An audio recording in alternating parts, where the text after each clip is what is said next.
आज मैं civil code package 2 test 3 का डिस्कशन करने जा रहा हूं। पहला क्वेश्चन, वह विशेषकृत सॉफ्टवेयर प्रोग्राम कौन सा है जो इनपुट और आउटपुट डिज़ाइनों को शेष कंप्यूटर सिस्टम के साथ संप्रेषण करने देता है। पहला है utility driver.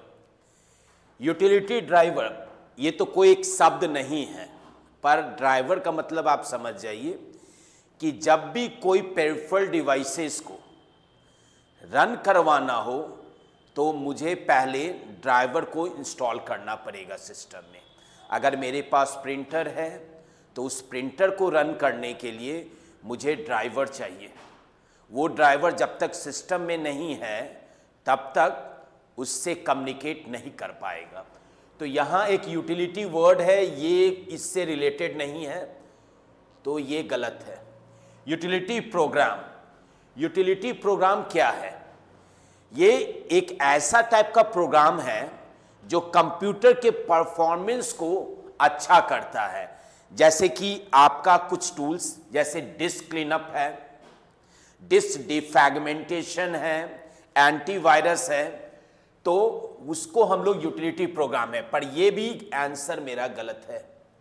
Data compression utility क्या है? जब भी मेरा कोई बड़ा डेटा है उस डेटा को छोटा करने के लिए हम लोग डेटा कंप्रेशन यूटिलिटी, जिसमें विनजिप आता है, तो ये भी गलत है।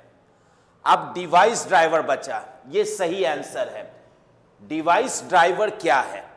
कोई भी डिवाइसेस, यहां पे हम पहले बोल चुके थे आपको कि यूटिलिटी ड्राइवर करके कुछ नहीं है, पर ड्राइवर का कॉन्सेप्ट आपको समझना है। पर यूटिलिटी करके कोई शब्द नहीं है। यहां है डिवाइस ड्राइवर। हाँ, डिवाइस ड्राइवर हम लोग यूज करते हैं जब भी कोई इनपुट और आउटपुट या कोई अदर पेरिफेरल्स को कम्युनिकेट करवाना हो तो हम लोग डिवाइस ड्राइवर का यूज करते हैं। तो आपका सही उत्तर डिवाइस ड्राइवर है। अब अगला क्वेश्चन,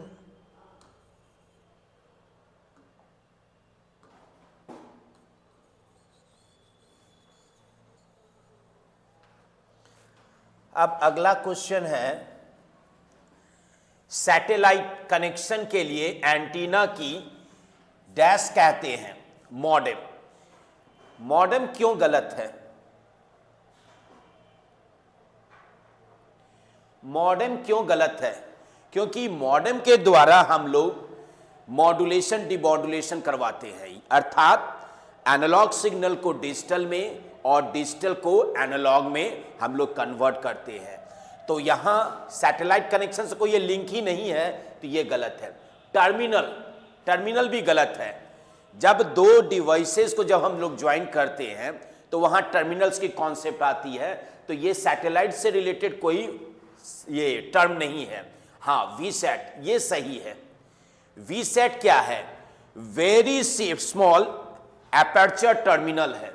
इसमें हम लोग क्या रखते हैं? एक ग्राउंड स्टेशन होता है, एक ग्राउंड बेस होता है जिसके ऊपर हम लोग डिश एंटीना को रखते हैं और उसी के द्वारा सैटेलाइट से हम लोग कनेक्टिविटी देके यूजर को डेटा प्रदान करते हैं। यह आप तो बेस्ट एग्जांपल आप जान सकते हैं, DTS is the best medium.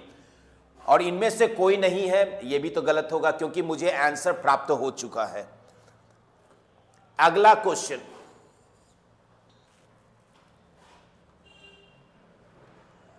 एक ट्रांजैक्शन में रोलबैक कमांड का प्रभाव निम्नलिखित तो होता है। देखिए, रोलबैक और कमिट ये दो शब्द है।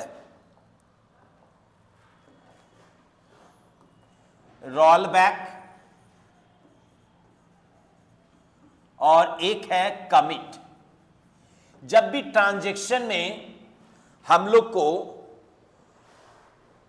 डेटा का आदान प्रदान, यानी कि अगर मुझे कोई x है, एक y है, ठीक है, x का वैल्यू 2 है, y का वैल्यू 3 है, अगर मुझे ऐड करना है तो 2 + 3 5, अगर ये आंसर मुझे प्राप्त हो गया तो इसे हम कमिट कहते हैं।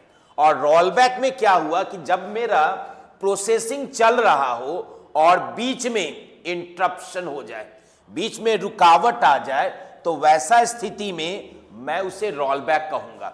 तो यहां पे पहला ऑप्शन क्या है, ट्रांजैक्शन के निष्पादन के परिणाम स्वरूप डाटाबेस में होने वाले सारे परिवर्तनों को अंडू करना, एकदम सही है। अगर मेरा ट्रांजैक्शन चल रहा है जिसमें 5 सेगमेंट है, ठीक है, 2 सेगमेंट कंप्लीट हो गया, बाकी 3 रिमेनिंग हो गया और वहीं पे ट्रांजैक्शन मेरा फेल हो जाए, तो वहां पे हम लोग अंडू का यूज करते हैं। अंडू का दूसरा अर्थ क्या है आपका, रोल बैक। आपका दूसरा वर्ड है रोल बैक, यानी कि जो भी वर्क किया गया है वो पुनः उसी स्थिति में आ जाएगा। तो ये सही है।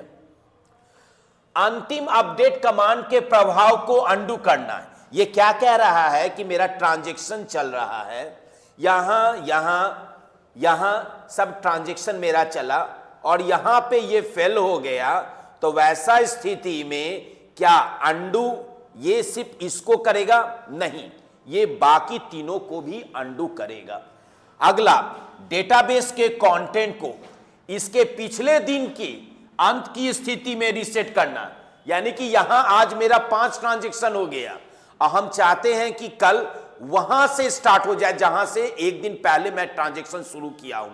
यह भी परिस्थिति नहीं हो सकती है, तो यह भी गलत, यह भी गलत। यह सुनिश्चित करना कि डेटाबेस के सारे परिवर्तन प्रभावी है, नहीं।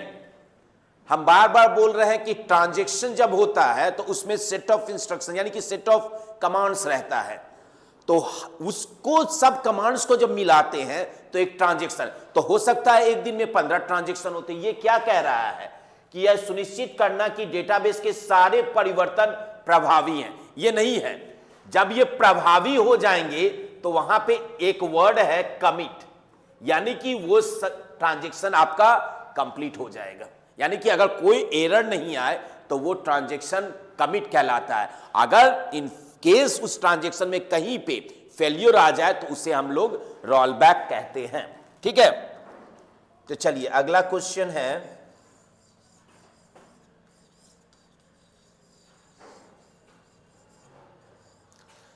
हाँ अगला क्वेश्चन,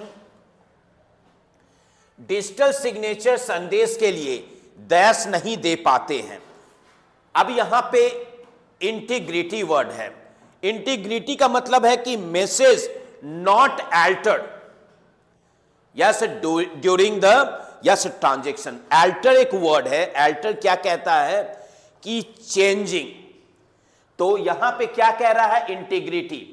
इंटीग्रिटी कहता है कि हम किसी को अल्टर नहीं करने देंगे, चेंज नहीं करने देंगे। तो डिजिटल सिग्नेचर के लिए ये क्या नहीं दे पाते हैं, ये देते हैं। तो देते हैं तो ये मेरा क्या हो जाएगा, गलत हो जाएगा, क्योंकि यहां क्वेश्चन क्या पूछा जा रहा है, क्वेश्चन पूछा जा रहा है कि नहीं दे पाते, ये देता है, तो ये गलत हो गया। अब नॉन रिपुटेशन क्या होता है? नॉन रिपुटेशन अगर हम कहें तो कि सेंडर और receiver yes deny the message, यानी कि कोई मैसेज मेरा गया हुआ है, जैसे कि एक मैसेज है और ये, तो ये सेंडर है, ये मेरा रिसीवर है, ठीक है। तो ये सेंडर अगर मैसेज भेजा तो नॉन रिपुटेशन कहता है कि रिसीवर डिनाई नहीं कर सकता कि मुझे मैसेज नहीं मिला है। उसी तरह अगर रिसीवर सेंडर को मैसेज भेज रहा है यहां पे, यानी कि एक्नॉलेजमेंट कर रहा है, तो वैसा स्थिति में भी सेंडर नहीं कह सकता है कि रिसीवर मुझे कुछ नहीं दिया है। तो ये भी आपका गलत है, क्योंकि डिजिटल सिग्नेचर का ये पार्ट है, ये भी पार्ट है। हाँ, ऑथराइजेशन, ऑथराइजेशन क्या होता है, यस इंक्रिप्शन, यानी कि हम किसी व्यक्ति को उस नेटवर्क का पार्ट बना रहे हैं तो पहले ऑथेंटिकेट, ठीक है, ऑथेंटिकेट करना है।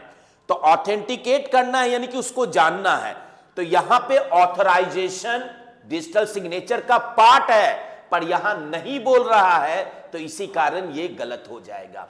अब कॉन्फिडेंशियलिटी, कॉन्फिडेंशियलिटी क्या होता है कि अगर मैं कोई पैकेज भेज रहा हूं, कोई पैकेट जो डेटाज हम भेज रहे हैं, तो वो डेटा कोई अगर देख भी ले तो ओपन ना कर पाए। अगर ओपन भी कर ले तो उसको पढ़ ना पाए। तो इसका एक वर्ड है इनक्रिप्शन, यानी कि वो इस भाषा में लिखा जाएगा कि ताकि अगर आप उसे ओपन भी कर लीजिएगा तो आप पढ़ नहीं पाइएगा। तो यही एक ड्रॉबैक है कॉन्फिडेंशियलिटी, सॉरी, यही एक ड्रॉबैक है डिजिटल सिग्नेचर का। ये प्रोवाइड नहीं करता है, ये प्रोवाइड करता है, ये प्रोवाइड करता है और ये प्रोवाइड करता है। ठीक, अब अगला क्वेश्चन,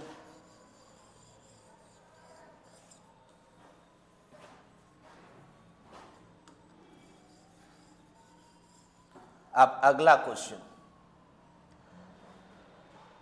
ऐसे कई सुरक्षा उपकरण हैं जिनका प्रयोग व्यक्तियों को आपके सिस्टम का शोषण, या शोषण का मतलब है एक्सप्लॉइटेशन, ठीक है, करने से रोकने के लिए किया जाता है। निम्नलिखित में से किसका फायरवॉल के संयोजन से प्रयोग किया जाता है? Proxy server. अभी आपको समझना है कि सर्वर क्या है। सर्वर को हम ऑलरेडी डील कर चुके हैं। Power, that is powerful computer which can give all such type of resources to the user, either it is related with the hardware or software, ठीक है। तो प्रॉक्सी सर्वर, अगर इसका हम चुनाव करते हैं तो ये मेरा सही होगा। कारण बताता हूं ये क्यों होगा। जब भी हम किसी नेटवर्क का पार्ट है, ठीक है, और प्रॉक्सी सर्वर यूज करते हैं तो यहां पे मेरा आईपी एड्रेस हिडन होगा। कोई चाहे तो पता करे कि मैं किस सिस्टम से कम्युनिकेट कर रहा हूं, वो नहीं हो सकता। तो इसमें मेरी आइडेंटिटी है ना, उसको छिपा दी जाती है, ठीक है। तो यहां पे अगर एक्सप्लॉइटेशन से बचना है तो प्रॉक्सी सर्वर का यूज होगा, ठीक है। अब इंट्रूजन डिटेक्शन सिस्टम क्या है? देखिए, इंट्रूजन यानी कि अगर तुम आपके सिस्टम में कोई भी मैलिशियस एक्टिविटी होती है तो उसको देख लेगा, पर उसको स्टॉप नहीं करेगा, उसको ब्लॉक नहीं करेगा, ठीक है। तो ये भी गलत हो गया। टर्मिनल सर्वर क्या है? जब सिस्टम मेरे एक से अदर एक सिस्टम है, दोनों को या चारों को या पांचों, जितने कंप्यूटर्स है सबको एक्सेस करना है, तो वहां पे टर्मिनल सर्वर का कॉन्सेप्ट आता है। तो ये भी आपको एक्सप्लॉइटेशन से नहीं बचाएगा। वेब सर्वर, सर्वर क्या है? Server is the powerful PC. अब ये वेब से रिलेटेड है, यानी कि वैसा सर्वर जो different services at different location दे सकता है, तो उसे हम लोग वेब सर्वर। बेस्ट एग्जांपल क्या है? फ्लिपकार्ट हो गया, अमेजन हो गया, ठीक है। तो अमेजन क्या आपको एक्सप्लॉइटेशन से बचाएगा? नहीं बचाएगा। तो सही चुनाव आपका होगा प्रॉक्सी सर्वर।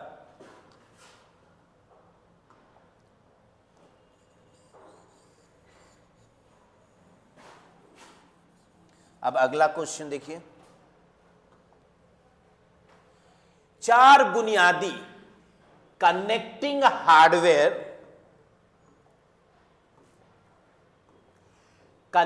हार्डवेयर उपकरण कौन सा है? यानी कि यहां पे कनेक्टिंग डिवाइसेस के बारे में बोला जा रहा है, ठीक है। तो पहला है रिपीटर। क्या ये कनेक्टिंग हार्डवेयर उपकरण है? सही है, ठीक है। ब्रिज, हाँ ब्रिज भी सही है। राउटर, हाँ ये भी सही है। गेटवे भी सही है, ठीक है। इसमें चारों सही है। अब अगला क्वेश्चन देखिए, अगला ऑप्शन देखिए, रिपीटर, हाँ ये भी सही है। ब्रिज भी सही है। राउटर, डेल नहीं है। डेल क्या है? एक हार्डवेयर कंपनी है, यानी कि जो लैपटॉप बनाती है, ठीक है। तो डेल यहां नहीं हो, इसके कारण से ये ऑप्शन मेरा गलत हो गया। रिपीटर सही है। कनेक्टर, कनेक्टर नहीं होगा। कनेक्टर क्या है कि एक कंपोनेंट है जिसके द्वारा आप कोई डिवाइस को उस नेटवर्क में कनेक्ट करते हैं, जैसे कि RJ45, ये क्या है? कनेक्टर है। ये डिवाइस नहीं है, तो ये तो गलत हो जाएगा। हाँ राउटर सही है, गेटवे है, पर ये गलत है, इसके कारण से ये भी गलत हो गया। एम्पलीफायर, एम्पलीफायर कोई शब्द नहीं है नेटवर्किंग में, ठीक है। तो एम्पलीफायर के जगह पे हम लोग क्या यूज करते हैं? रिपीटर, रिपीटर, ठीक है। ये सिग्नल को बूस्ट करता है। अगर आपका सिग्नल वीक हो जाए तो रिपीटर के द्वारा आप सिग्नल को बूस्ट कीजिएगा, ठीक है। तो एम्पलीफायर कोई शब्द नहीं है, उसके जगह पे रिपीटर होना चाहिए। तो यहां ये लिख दिया है तो ये गलत हो गया। ब्रिज सही है, राउटर सही है, गेटवे सही है, पर इसके चलते ये भी गलत हो गया। तो सही आंसर आपका ए होगा, ठीक है।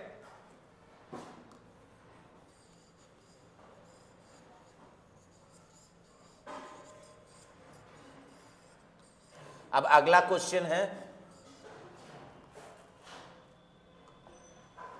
सुपर कंप्यूटर के साथ प्रमुखतः किस प्रकार की प्रोसेसिंग स्पीड मैनेजमेंट का प्रयोग किया जाना चाहिए। सुपर कंप्यूटर फास्टेस्ट कंप्यूटर है तो स्वाभाविक है उसका स्पीड फास्ट होना चाहिए। तो ये सब एक तरह से स्पीड की इकाई है, ठीक है। तो वहां पे हम लोग यूज करते हैं फ्लॉप्स का, ठीक है। फ्लॉप्स क्या है? फ्लॉप्स आपका फ्लोटिंग पॉइंट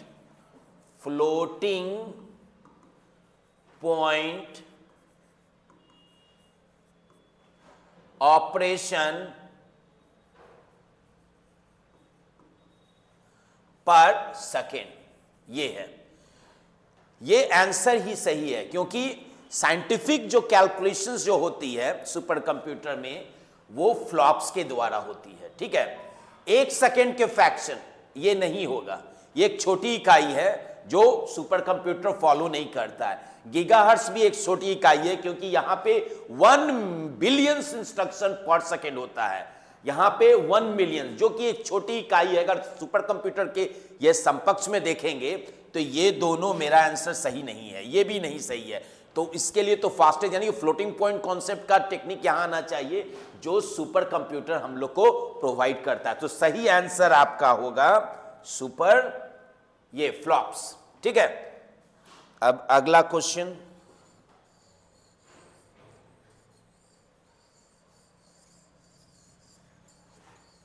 ठीक है।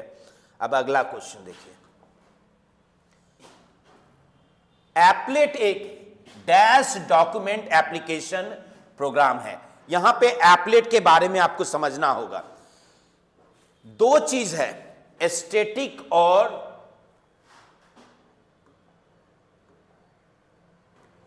स्टैटिक, ये टर्म, और पैसिव देखिए दोनों में कोई चेंज नहीं है, there will be no changing. Dynamic आप जानते हैं जिसमें कि हर समय आपको कुछ ना कुछ चेंजिंग मिलेगी। तो यहां पे हम लोग को क्या है कि एक डॉक्यूमेंट एप्लीकेशन प्रोग्राम है, ये एप्लेट के संदर्भ में पूछा जा रहा है। तो एप्लेट स्वाभाविक है ये डायनेमिक होगा। तो यहां पे आपका ये चुनाव सही है, एक्टिव भी गलत है, ठीक है।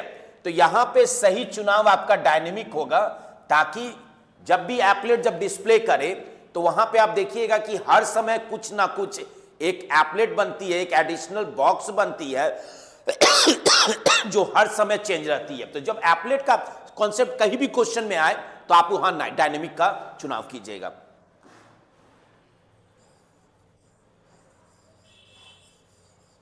अब अगला क्वेश्चन,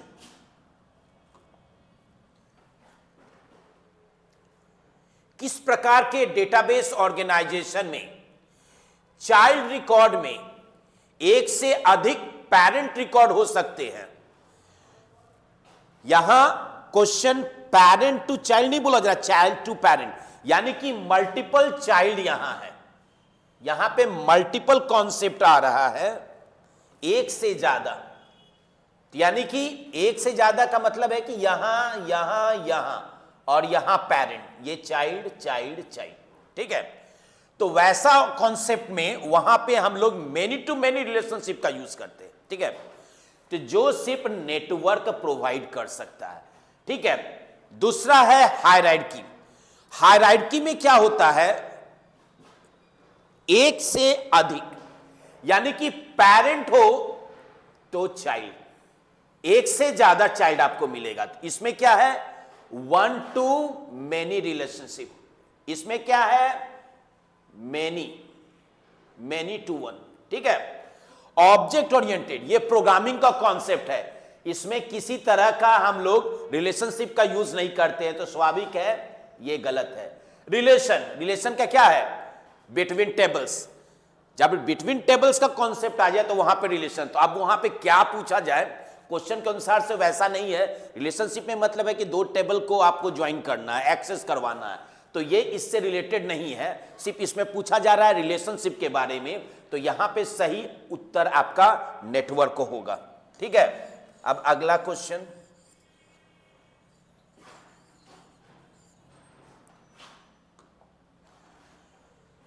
पैंसठ क्या बोलता है? 65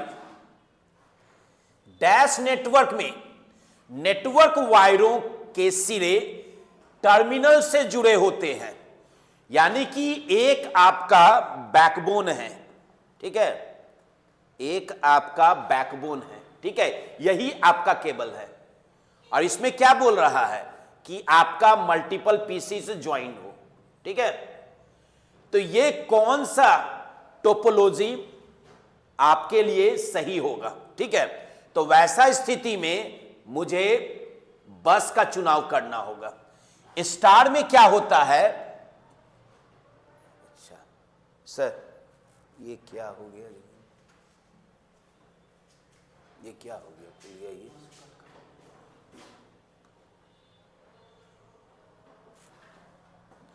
undo।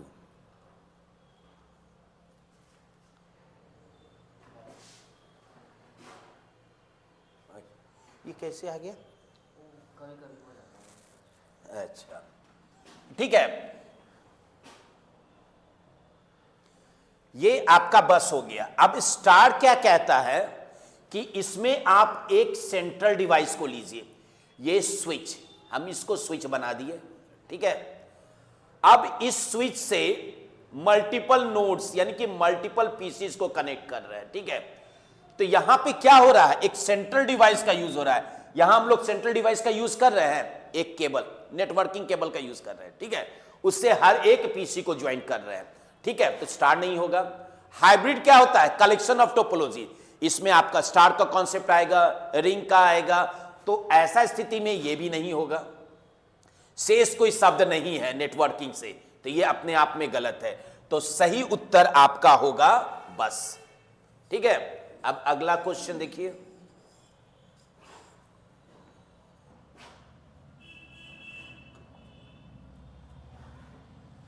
जब दो ट्रांजैक्शन डेटा को अनलॉक करने के लिए एक दूसरे का इंतजार करें तो उससे उत्पन्न होने वाली स्थिति को क्या कहते हैं? पहला है शेयर्ड लॉक। ठीक है, सो इसमें क्या होता है? शेयर्ड लॉक में यहां पे मल्टीपल का कॉन्सेप्ट आता है। ठीक है, तो multiple needs to read the same piece of data, multiple resources needs to access the same piece of data. तो यहां पे ये ऑप्शन मेरा गलत हो जाएगा। एक्सक्लूसिव लॉक क्या कहता है? एक्सक्लूसिव लॉक भी एक तरह का लॉक है, पर इसमें हम लोग एक ही ट्रांजैक्शन को सपोर्ट करते हैं। Allow one transaction to access, यहां पे ओनली वन ट्रांजैक्शन का कॉन्सेप्ट आता है। ठीक है, अब यहां पे बाइनरी लॉक, ये दो तरह का स्टेट लॉक होता है। एक होता है ऑफ होता है, जिसको हम लोग कहते हैं लॉक, और एक होता है अनलॉक होता है। तो लॉक और अनलॉक का कॉन्सेप्ट है, तो ये भी गलत हो गया। अब यहां पे डेड लॉक्स यही सपोर्ट करता है। आपका सही उत्तर डेड लॉक है, जो दो ट्रांजैक्शन डेटा को अनलॉक करने के लिए एक दूसरे का इंतजार करे, तो वैसे में उत्पन्न होने वाली स्थिति को हम लोग क्या कहते हैं? डेडलॉक। तो सही उत्तर आपका डेडलॉक होगा। ठीक, अब अगला क्वेश्चन है,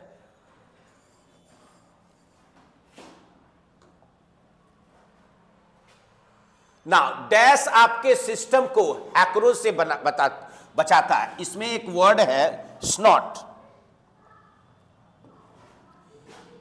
SNORT, to monitor and respond threat. And respond threat. ठीक है, तो डैश आपके सिस्टम को है, यहां पे क्या कह रहा है, स्नॉट। स्नॉट क्या है, to monitor and respond threat.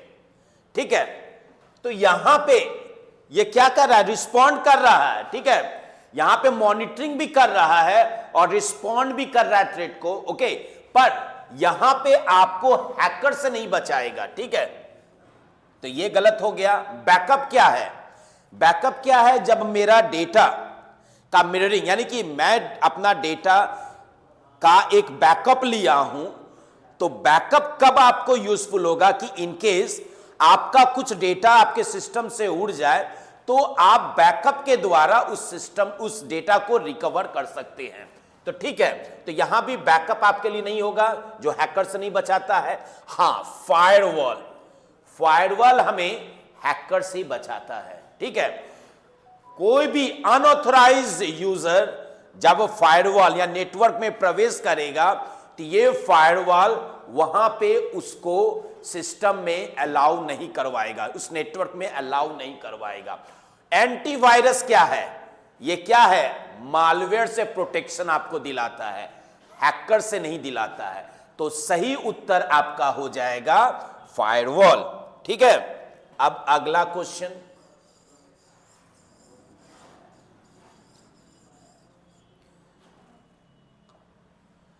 जो प्रोग्राम वर्तमान में सिस्टम में लोडेड हो लेकिन एक्टिव ना हो तो उसे डैश में रनिंग कहा जाता है। अब यूजर सेशन क्या है, यहां पे आपको समझना है user session. It is the period during which a user is, which during which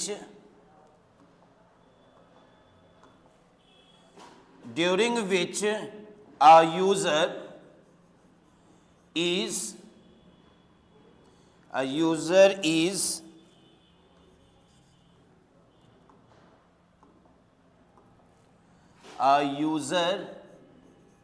is logged into a system.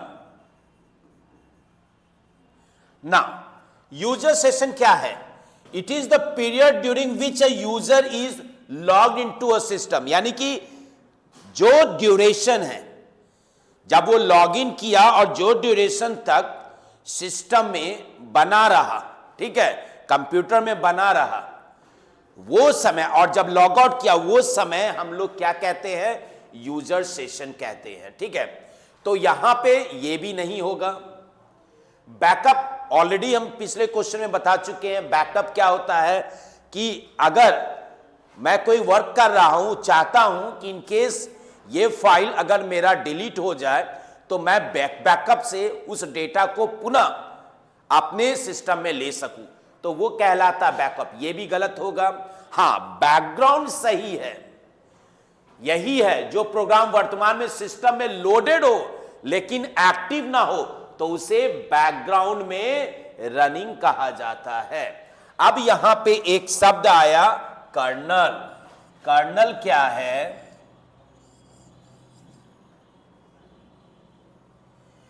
Colonel क्या है, ये मैनेज करता है हार्डवेयर और सॉफ्टवेयर को। तो ये भी मेरा ऑप्शन, ये भी मेरा ऑप्शन गलत होगा। ठीक है, तो सही आंसर आपको बैकग्राउंड होगा। ठीक है, अब अगला क्वेश्चन है,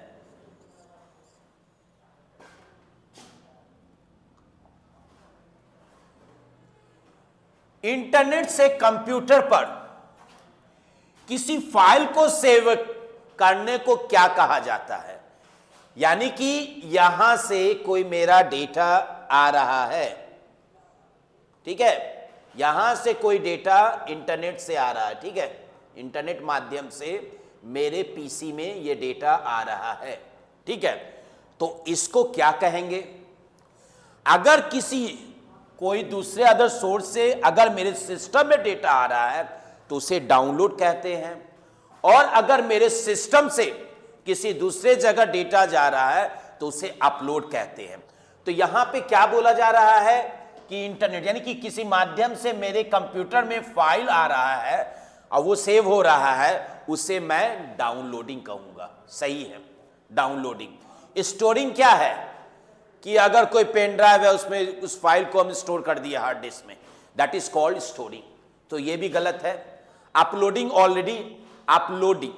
ऑलरेडी हम बोल चुके हैं। अपलोडिंग क्या होता है कि आपके सिस्टम से किसी दूसरे सिस्टम में किसी दूसरे सोर्स में डेटा जा रहा है इंटरनेट के माध्यम से, तो वो कहलाता है आपका अपलोडिंग। जो भी, ये भी गलत है।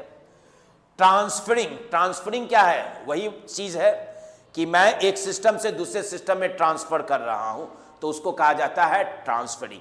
बट इंटरनेट के माध्यम से किसी सर्वर से यानी वेब सर्वर से डेटा को अपने पीसी में आप डाल रहे हैं तो वो कहलाता है डाउनलोडिंग। ठीक है, अब अगला क्वेश्चन है,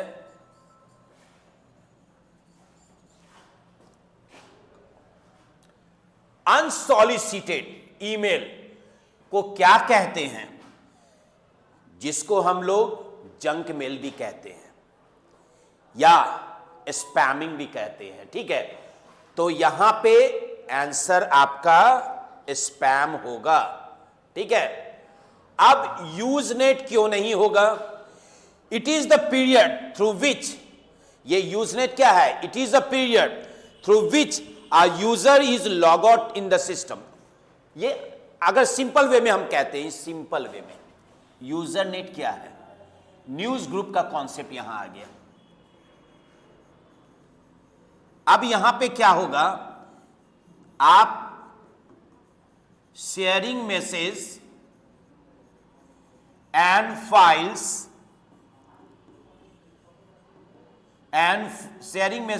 files through news group. Usenet क्या है? जब हम कोई मैसेज को शेयर करते हैं, या मैसेज हो या फाइल को, तो वहां पे न्यूज ग्रुप का कॉन्सेप्ट जो कहलाता है यूजनेट। यानी कि अगर आप सोशल नेटवर्किंग साइट का यूज करते हैं तो वहां पे आप देखिएगा एक डिफरेंट चैट रूम्स होते हैं। ठीक है, pertaining to games, hockey, cricket, entertainment, तो वही ग्रुप है। एक न्यूज ग्रुप एक ग्रुप है, यानी कि वो पर्टिकुलरली वैसे इंटरेस्टेड यूजर को उस रूम में रखता है। यानी कि if you are interested in a particular topic, then you can have your own group and there you can communicate it. ये कहलाता है न्यूज ग्रुप, जो ये भी गलत कहलाता है ना। बैकबोन क्या है? Backbone refers high speed line. जब हाई स्पीड लाइन की कॉन्सेप्ट आती है तो वहां पे हम लोग बैकबोन, यहां बैकबोन एक और चीज है। ठीक है, जब हम बस टोपोलॉजी का यूज करते हैं तो जो मेरा एक वायर हर एक पीसी से कनेक्टेड होता है, तो जिस मीडियम से वो कनेक्ट हुआ उसको भी हम लोग बैकबोन। तो यहां पे क्वेश्चन में उससे रिलेटेड नहीं है, तो स्वाभाविक है ये क्वेश्चन मेरा, ये आंसर मेरा गलत होगा। फ्लेमिंग ये कंप्यूटर का कोई वर्ड ही नहीं है, तो सही उत्तर आपका स्पैम होगा।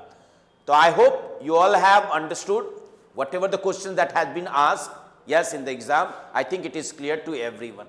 Thank you.